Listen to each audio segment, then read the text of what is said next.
मैं जिला 10 हरिद्वार। कौन से संगठन से? मैं सरकारी संस्था कल्याण एसोसिएशन की तरफ से।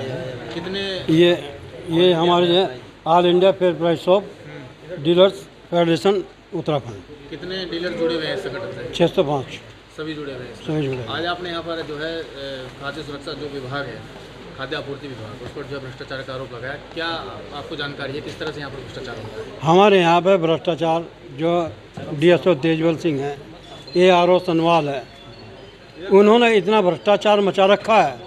जो हमारा पैसा आता है, पहले तो हमारा कोरोना काल का पैसा आया था, उसमें 20 से 25% इन्होंने हमारे से वसूल किया गया है। अब हमारा 3 महीने का पैसा आ रहा है, इसमें 20% ये मांग रहे हैं। आप ये बताओ, अगर हमारे कमीशन में से ये इनका क्या मतलब है? अगर ये हम अपनी तनख्वाह में से किसी को पैसा देते हैं, जो हमारे लाभांशों से पैसा मांग रहे हैं, इनका कोई मतलब नहीं है। हमारी जांच चल रही है, हमने हाई कोर्ट में केस कर रखा है, भ्रष्टाचार के खिलाफ हाई कोर्ट में केस कर रखा है। उसके डिसीजन आया हुआ है कि इनका 1 महीने के अंदर जो है जवाब देंगे। इसमें 3 आदमी की समिति गठित कर रखी है। उस समिति गठित के चक्कर में इसने हमारे ऊपर दबाव बनाया जा रहा है। अभी हमारे दिनेश जी हैं, इनके ऊपर इतना दबाव बनाया, इनको नोटिस दे दिया गया है। आप ये बताओ हम क्या करें? अगर ये यहाँ पर रहता है तो हमारी जो जांच चल रही है वो प्रभावित होगी। हमारा निवेदन यह है पत्रकारियों सभी कि इसके खिलाफ जो है ये छापा जा, इतना जांच चले, इसे हरिद्वार से हटाया जाए। किस तरह से ये कब से चल रहा है मामला पैसों के लेन देन का? क्या कुछ पैसा पहुँचा है? ये हाँ, ये अप्रैल से चल रहा है। जब से कोरोना काल का ये कोरोना काल है ना 2023 से, इसके बाद में हमारा कोरोना काल का पैसा आया है, तब से ये काम चल रहा है। अच्छा, तो कुछ शिकायत भी की गई आपकी ओर से? हमने शिकायत की है, प्रमुख सचिव हैं एलफनाई साहब से की है। इसके बाद हमने मुख्यमंत्री से की है। इसके बाद हमने जो है अपने खाद्य मंत्री से की है। इसके बाद हमने PS पांगती से की है। इसके बाद जब हमें पैसा नहीं दिया जा रहा था, हमने DM महोदय से भी शिकायत की है। आपका ऐसा कहना है कि जो शिकायत आपने की है तो उसके बाद दबाव बनाया जा रहा है जो डीलर? हाँ जी, हमने जो कोर्ट में केस किया है उसमें हमारे पर दबाव बनाया जा रहा है। देखिए मामला हाईकोर्ट में, तो हाईकोर्ट का क्या रोक है इस पर? हाई कोर्ट में हमारा मामला है, उसमें इन्होंने 3 आदमी की समिति गठित की है। एक ADM साहब हैं, एक CDO है, एक DDO है। ये पूरा नाम बता देना। नरेंद्र कुमार शर्मा, जिला अध्यक्ष हरिद्वार। मेरा नाम दिनेश कुमार है, ब्लॉक बादराबाद का अध्यक्ष हूँ। हमें जब पैसा नहीं मिल रहा था तो हम देहरादून माननीय खाद्य सचिव एलफने के पास गए। तो जब हमें पैसा नहीं मिल पाया, उन्होंने हमें आश्वासन दिया कि 15 दिन के अंदर पैसा मिल जाएगा, लेकिन हमें 15 दिन के अंदर पैसा नहीं मिल पाया। फिर उसके बाद हम DM साहब के पास गए, उन्होंने भी आश्वासन दे दिया, लेकिन इतना तक परसेंटेज तय नहीं हुई।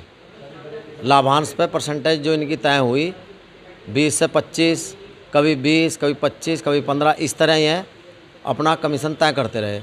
जब आखिरी में इन्होंने पैसा डालने के लिए मना कर दी तो मैं सनवाल जी के पास गया। मैंने सनवाल जी से कहा कि आप पैसा क्यों नहीं डाल रहे? इन्होंने कहा कि पहले तय कर लीजिए क्या देना है क्या लेना है।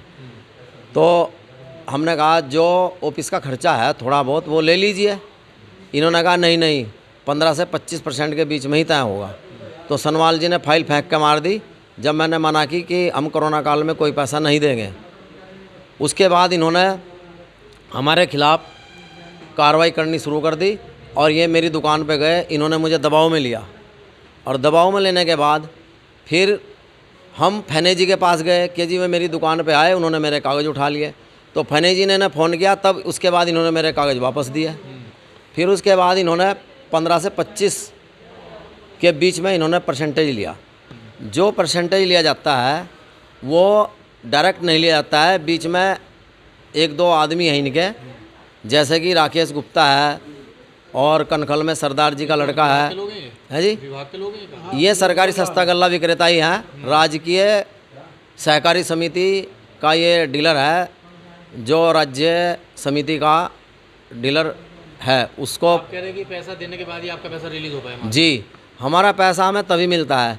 तो हमने कहा कि इस पैसों को लेने से क्या फ़ायदा कि इधर से इन्होंने हमारे खाते में दिया और उधर से हम इन्हें दे देते हैं, तो हम इस पैसों को लेके क्या करेंगे। अब परसों मीटिंग थी माननीय खाद्य मंत्री रेखा आर्य के यहाँ, तो उन्होंने ये कहा कि तुम्हारा पैसा अब 3 महीने का और डलेगा। तो उसमें पहले ही 20% मांग रहे हैं। तो हमने कहा ये पैसा मत डालिए आप। तो इन्होंने लक्सर वालों का डालना शुरू कर दिया कि वहाँ से पैसे आ जाएंगे। इसी तरह ये भ्रष्टाचार में लिप्त हैं दोनों, सनवाल भी, रवि सनवाल, किस पद पे है? ये ARO है, क्षेत्रीय खाद्य अधिकारी, और एक आपका है तेजबल जो DSO है यहाँ। ये दोनों के दोनों इतने भ्रष्टाचारी अधिकारी हैं कि इनसे तो राम बचाए। ठीक, क्या मांग कर रहे हैं अभी आप? हम जब ये नहीं मानने हैं तो हम हाई कोर्ट में गए। हाई कोर्ट में हमें जो है अच्छी वहाँ से रेस्पॉन्स मिला और इनके खिलाफ अब जांच चल रही है जी।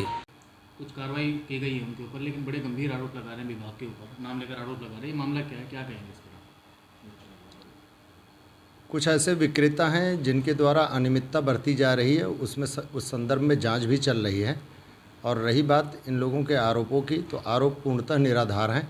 विभाग से जो भी पैसा हमें समय पे मिला है, जैसे पूर्व में 7 महीने का PMGKY का पैसा मिला, या अभी NFSA का 1,70,00,000 के आसपास मिला, वो समस्त भुगतान लोगों को किए जा चुके हैं।